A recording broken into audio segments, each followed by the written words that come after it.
Live, the radio station, may become an online service only, and just last week, Al Jazeera closed its American news channel. But despite all this, I believe Sandbrook and Maguire both got it completely wrong. If you accept Sandbrook and Maguire's point of view, everyone in this room should see me, the head of a major non-stop news organisation, as a dinosaur. Unsurprisingly, I don't, and here's why. Their argument is simply too narrow and out of date. It considers an old world where it's possible to pigeonhole organisations and what they do. News organisations can no longer be characterised so easily. Sky News is not just a rolling news channel, just as The Guardian or The Mail or The Times are not only newspapers. Sky News is live and on demand 24/7. The ability to offer live coverage is a critical part of our service. You can call it a channel or a live stream. It is both the backbone and the beating heart of a non-stop news service. In today's world, customers demand to know what is happening as soon as possible, and it enables us to be distinct from our rivals. But we are so much more than that. We are also on-demand service on multiple platforms providing text, graphics, audio and video whenever people want it. We are a service which allows our audiences to consume news when they want it, how they want it, and where they want it. Today, over the next half an hour or so, I'm going to share with you my core views about the news industry and my vision for the future of news. The pessimists who look backwards to some mythical golden age of journalism are wrong. They're mistaken. The golden age is now and in the immediate future, which is why all of you should be really excited. The constant technological revolution has made this a better time to be a journalist than ever before. The range of technology available for gathering news, especially video news, continues to grow at a breathtaking pace. It means that we have more tools at our disposal than ever, not just to report events as they happen, but to analyse them, explain them, and put them in context. The growth of technology has also opened previously undreamed of frontiers in the way news is distributed and delivered. Smartphones, tablets, connected devices, and the rest mean that all news is now available non-stop, live and on demand. The key to exploiting these multi-platform opportunities remains being a 24-hour news service with the live stream at its core. It is the spine of our non-stop news service, its main source of strength. Or to put it another way, the news channel is certainly not sufficient on its own, but is a totally necessary component of the whole immediately accessible news proposition. Now, if we didn't have the live channel, we'd have to invent it. When it comes to the profession and the industry of journalism as a whole, I proudly accept that I'm unfashionably positive about it. Even though the news industry has been gripped by a depressing spiral of gloom, and mainstream media is losing young people, like yourselves, to alternative sources which deliver bite-sized, easily digestible factoids via social media, there's now a huge array of start-up online providers. Good ones like BuzzFeed and Now This News.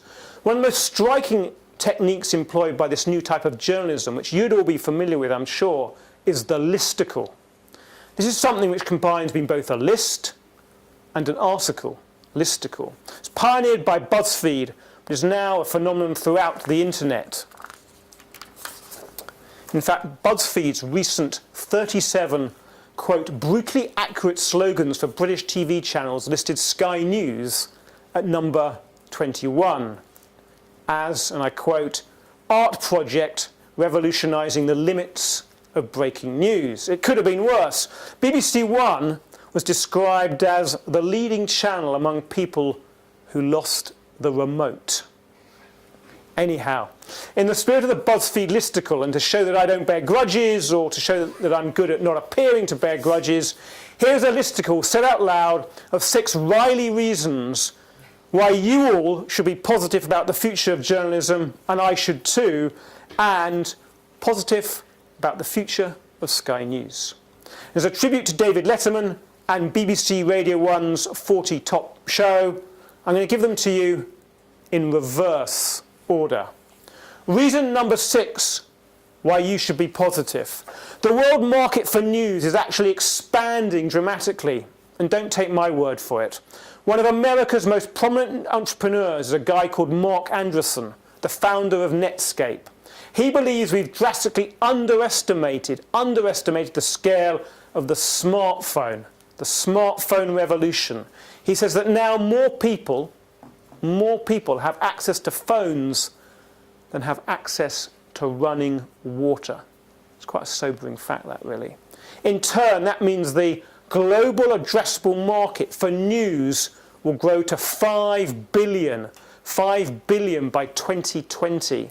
He says that market size equals destiny, and I'm certain that he's right. Reason for optimism number 5. Journalism remains the most effective way of holding institutions to account. I don't just mean in the sense of the very big sensational exposés like the MP's expenses scandal a few years ago, or the scale of the state surveillance by American intelligence. I mean it in the way, day in, day out, professional journalists chip away at the public relations shield which the establishment erects around itself. By asking awkward questions and unpicking the facts to get to the heart of the story. Persistent, tenacious inquiry is the rock on which all good journalism is based, at home and abroad, typified by Sky's Alex Crawford in South Africa, ITV's Robert Peston at Westminster, and Channel 4's Matt Fryer in Ukraine. When Sky's Alex Crawford was covering the Arab Spring back in 2011, everywhere she went, she heard the same thing, that foreign journalists are often the only people who can credibly bear witness to what is really happening in repressive regimes with state-controlled media. My point is pretty simple. While journalism prospers, so does democracy. Reason for optimism number 4. Technological change is happening so fast, it's hard to keep up. Hardware and software seem to be changing every day. At heart, though, the revolution is powered by an explosion in internet provision. The latest thing from Facebook and Google is the use of drones and balloons to spread interconnectivity in the developing world. The technology revolution has also transformed journalists' ability to tell stories. Today we can gather news from almost anywhere in the world, and often we do it live as it actually happens.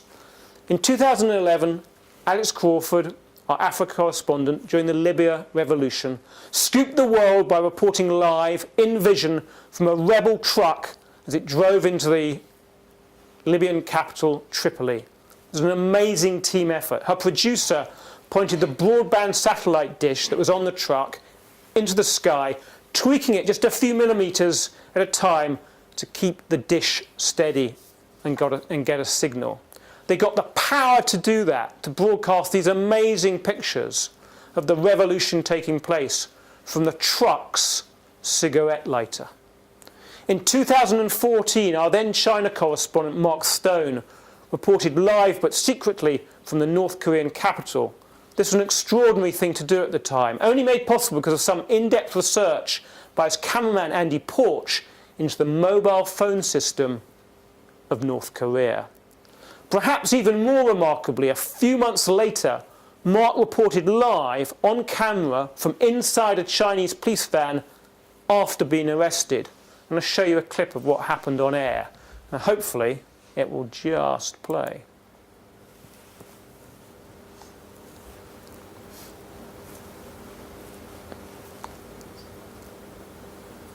This is another interesting thing. You can see she's filming me as I'm filming them. So it's just a little insight really into the way reporting works in China.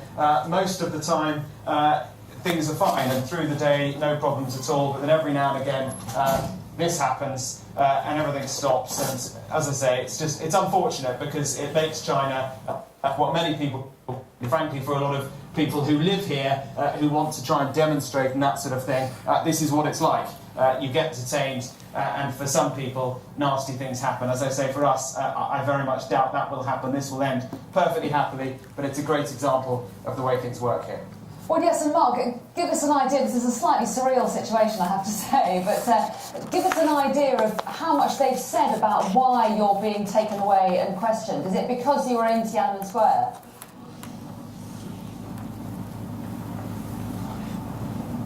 Yeah, I should say it is surreal for us as well. We're only able to do this because of a new bit of kit we're using to be able to broadcast live without any sort of satellite truck. But yes, well, no, as I say, I don't know exactly why they've detained us. They won't tell us.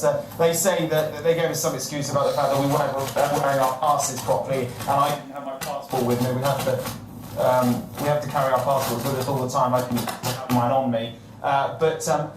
You know, it's so easy to read into things and see something that might not be there. I was at that moment talking about the protests in 1989 in Tiananmen Square, and at that moment the policeman politely, and I must say everyone here has been perfectly polite, but he politely and firmly told me, you can't be here now, and he told me to move on. I don't know what the delay is at the moment.